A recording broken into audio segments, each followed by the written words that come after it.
దేశ రక్షణలో కల్నల్ సంతోష్ బాబు త్యాగం వెలకట్టలేనిదని ఎస్పీ నరసింహ తెలిపారు.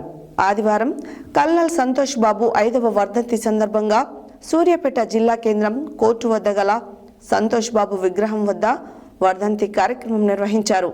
ఈ కార్యక్రమంలో పాల్గొన్న ఎస్పీ జిల్లా పోలీస్ శాఖ తరఫున కల్నల్ సంతోష్ బాబు విగ్రహానికి పూలమాలలు వేసి నివాళులు ఘటించి మాట్లాడుతూ ఆర్మీ జవాన్గా చైనా బార్డర్లోని గాల్వాన్ లోయలో వీరోచితంగా పోరాడి దేశ రక్షణలో అసువులు బాసారన్నారు.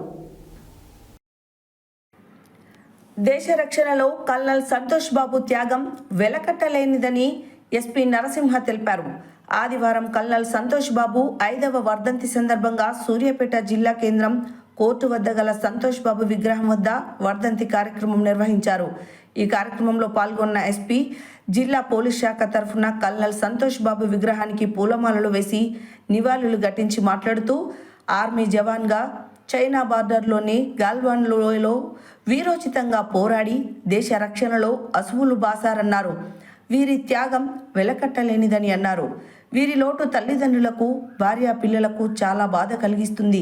అయినప్పటికీ దేశవ్యాప్తంగా కల్నల్ సంతోష్ బాబు త్యాగాన్ని గుర్తించి నివాళులు అర్పించడం, స్మరించుకోవడం ఆ కుటుంబానికి ఓదార్పు అన్నారు.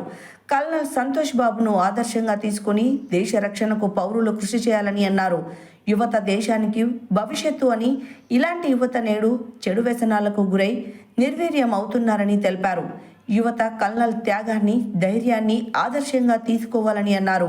ఈ కార్యక్రమంలో కల్నల్ సంతోష్ బాబు సతీమణి సంతోషి, తల్లిదండ్రులు బిక్కుమల్ల ఉపేందర్, మంజుల, కుటుంబ సభ్యులు, ఆర్మీ అధికారులు, ఆర్మీ జవాన్లు, సంక్షేమ సంఘం, ఎన్సీసీ విద్యార్థులు, పౌరులు, పట్టణ ప్రముఖులు, సుధాకర్ పీవీసీ మేనేజింగ్ డైరెక్టర్ మీలా మహదేవ్, మాజీ మున్సిపల్ కౌన్సిలర్ కక్కిరేని శ్రీనివాస్, జిల్లా ఆర్యవైశ్య సంఘం కోశాధికారి చల్లా లక్ష్మీకాంత్, బ్రాహ్మణ్లపల్లి మురళీధర్, నరేంద్రుడి విద్యాసాగర్రావు, రాచర్ల కమలాకర్, మంచాల రంగయ్య, దేవరశెట్టి సత్యనారాయణ, రాచకొండ శ్రీనివాస్, మిట్టపల్లి రమేష్, సోమా ప్రవీణ్ కుమార్, చల్లా లక్ష్మీప్రసాద్, గోపారపు రాజు, మహంకాళి సోమయ్య, పోలీసు సిబ్బంది పాల్గొన్నారు.